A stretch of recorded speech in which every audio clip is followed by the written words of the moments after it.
આજે આપણે ધોરણ 12 ની અંદર સંસ્કૃત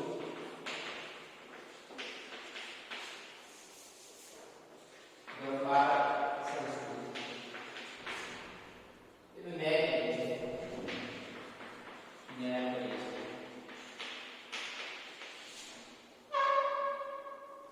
હવે જે ન્યાય છે તે ચેપ્ટર ચાલુ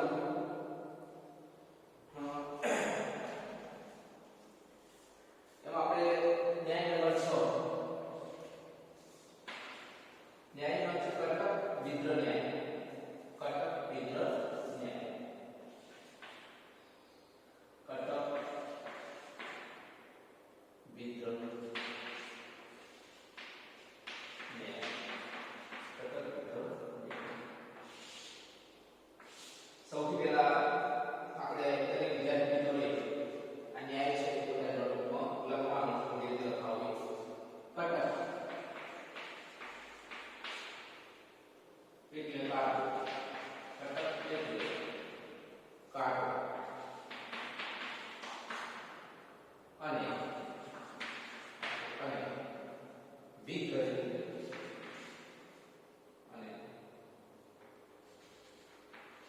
વિગ્રહ એટલે વિદાય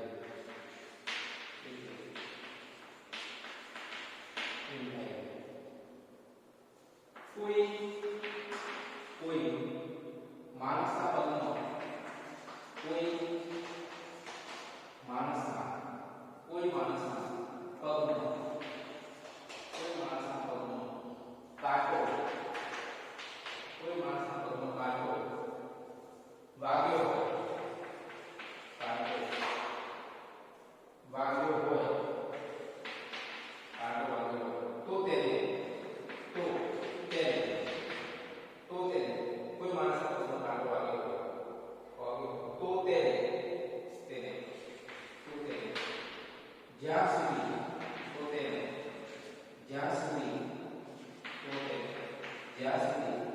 બહાર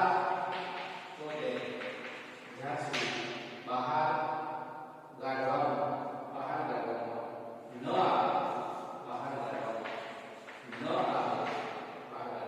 ન આવે ત્યાં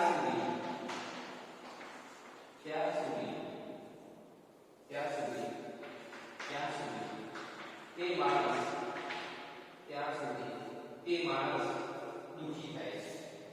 ત્યાં સુધી તે માણસ દુઃખી થાય છે.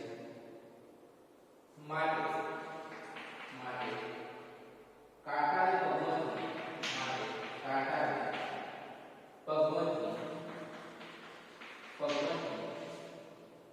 કાઢવું પડે છે. પગમાંથી બહાર કાઢવું પડે છે.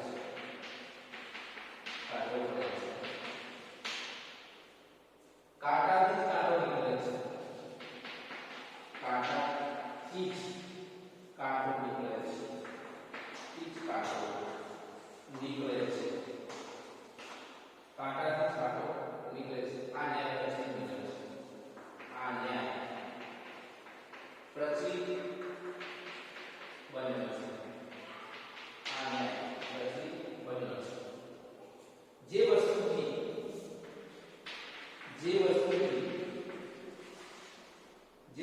માણસને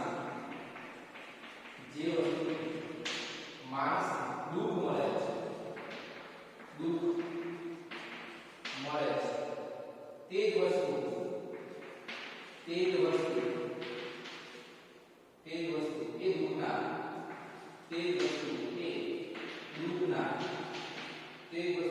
દુઃખના નિવારણનું કારણ બને છે. નિવારણ કારણ બની શકે છે.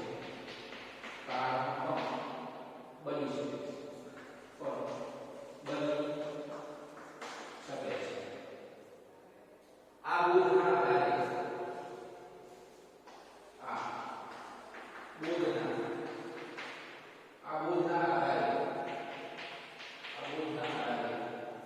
માનવ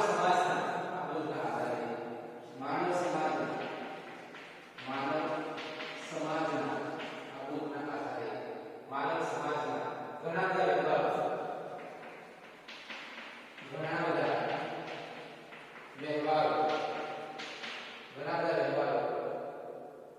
ગોઠવાય છે.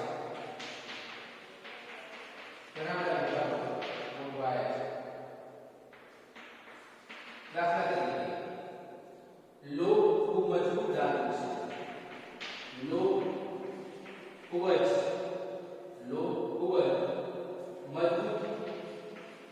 મજબૂત ધાતુ છે. મજબૂત ધાતુ છે. પરંતુ તેને કાપવા માટે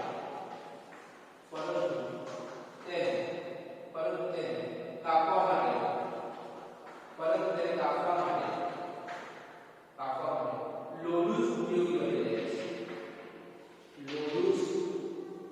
લોઢું જ ઉપયોગી બની રહે છે.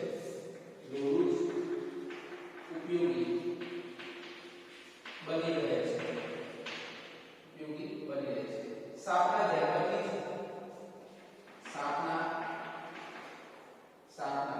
જન્મથી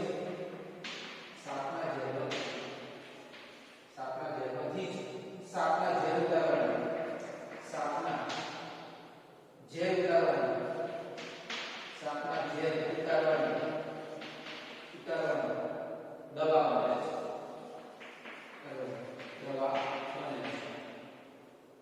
આ રીતે જેના દૂધ પ્રાપ્ત હોય તે જ દૂધને દૂધ કરનાર બને છે. આ રીતે જેનાથી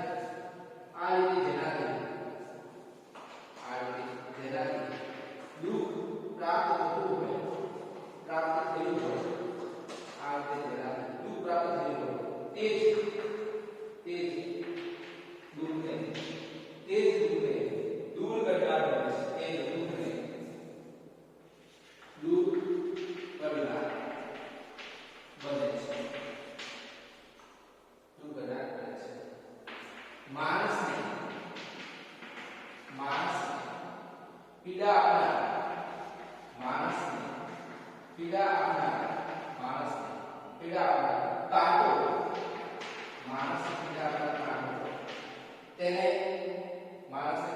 કાંટો તેને લાભકારક બને છે.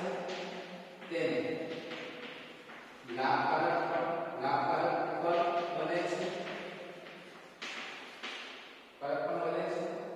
જે ઝેરો માણસનું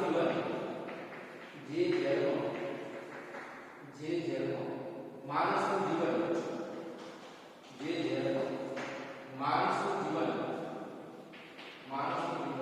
સમાપ્ત કરવાની તાકાત છે.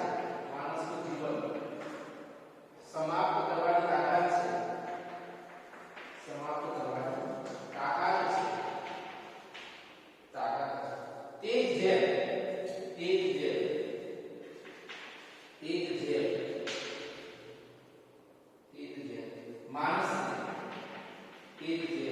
માણસને જીવન પણ બક્ષે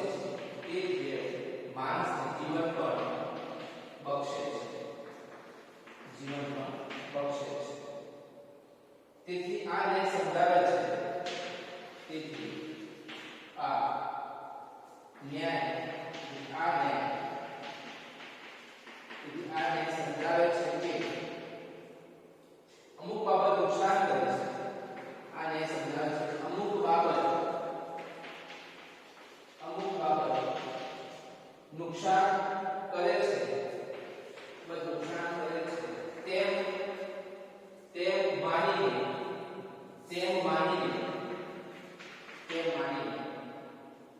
તેનો હંમેશ માટે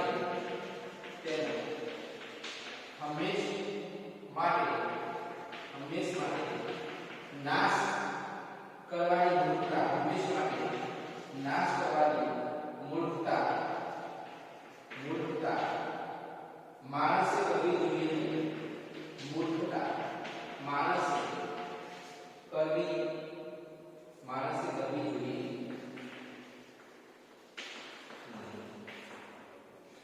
આને કટક વિદ્યુત કટક રેખાનો વિદ્યુત વિધાય કટકથી વિદ્યુત કટક વિદ્યુત ન્યાય છે.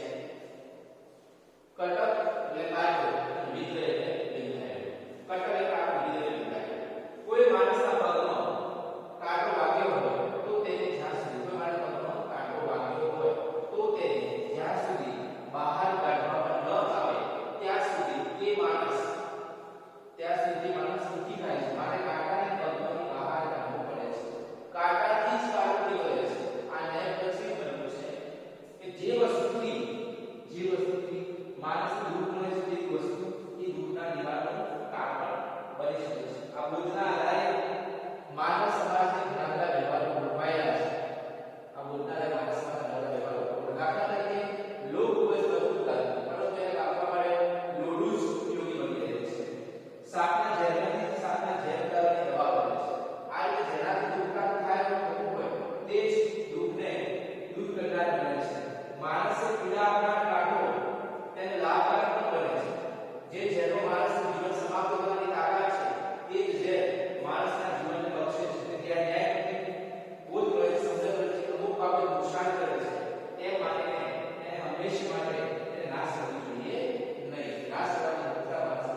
બીજું ઉદાહરણ છે સાપનું ઝેર કે સાપનું ઝેર આપણે સાપ કરે છે આપણે જે ઝેર છે એ સાપનું જે ઝેર આપણે ચડે છે અને એનાથી આપણે મૃત્યુ પણ થઈ શકે પરંતુ સાપનું જે ઝેર ચડે છે એ સાપના ઝેરને બહાર કાઢવા સાપના ઝેરનો નાશ કરવા માટે સાપના ઝેરમાંથી દવા બને છે સાપના ઝેરમાંથી દવા બને છે અને એ સાપના ઝેર દ્વારા જ એને એનો દવા થાય છે દવા બને છે એનાથી સાપના ઝેરનો નાશ થાય છે એટલે કોઈ પણ રોગનું નિવારણ બીજા એના કારણથી જ એનું નિવારણ થાય છે એટલે એ છેલ્લે એવું કીધું છે કે કોઈ પણ વસ્તુની શરૂઆતમાં નુકસાન કરતા થાય તો એનાથી નુકસાન થાય છે એનાથી નુકસાન તો આપણને થાય છે પણ એનાથી નુકસાન થતું હોય પણ એ બીજી બાજુનો લાભ પણ થતો હોય છે એટલે નુકસાન કોઈ પણ વસ્તુનું નુકસાન કરે છે એમ માની અને એનો હંમેશા માટે નાશ કરવો જોઈએ દાખલા તરીકે બધા સાપને મારી નાખે સાપને છે તો સાપનો જે આપણે કોઈ સાપ કરે તો એને મારવા એના સાપના જેને મારવાની એની દવા મળતી નથી કારણ કે એની દવા સાપના જેનોથી બને છે એટલે કે છે કે કોઈ પણ વસ્તુનું નુકસાન કરે તો હંમેશા માટે આપણે નાશ કરવાની ભૂલતા માણસ કરવી જોઈએ નહીં તો આ ન્યાય સમજાય છે માણસ ઘણા વ્યવહારો છે કે દુઃખ પ્રાપ્ત થાય પણ એ જ દુઃખનો સામનો કરી અને એમાંથી આપણે સુખની પ્રાપ્તિ થાય છે એટલે કે કોઈ પણ દુઃખને દૂર કરવા માટે બીજું દુઃખ હોય પણ એનાથી માણસનું દુઃખ થાય તો આ ન્યાય સમજાયો છે તો એક રિપીટ કરું છું દરેક વિદ્યાર્થીએ પોતાની ધ્યાન આપવા માટે સમજાય લખો કટક એટલે કાઢવું શબ્દો ખાસ ધ્યાન રાખજો કોઈ શબ્દો ખબર ના પડી હોય તો લખી લેજો કટક એટલે કાઢવું અને વિદ્ર એટલે વિધાય કોઈ માણસ પગનો કાંટો વાગ્યો કોઈ માણસના પગનો કાંટો વાગ્યો હોય તો તેને જ્યાં સુધી બહાર કાઢવામાં ન આવે કોઈ માણસના પગનો કાંટો વાગ્યો હોય તો તેને જ્યાં સુધી બહાર કાઢવામાં ન આવે ત્યાં સુધી તે માણસ દુઃખી થાય છે ત્યાં સુધી તે માણસ દુઃખી થાય છે માટે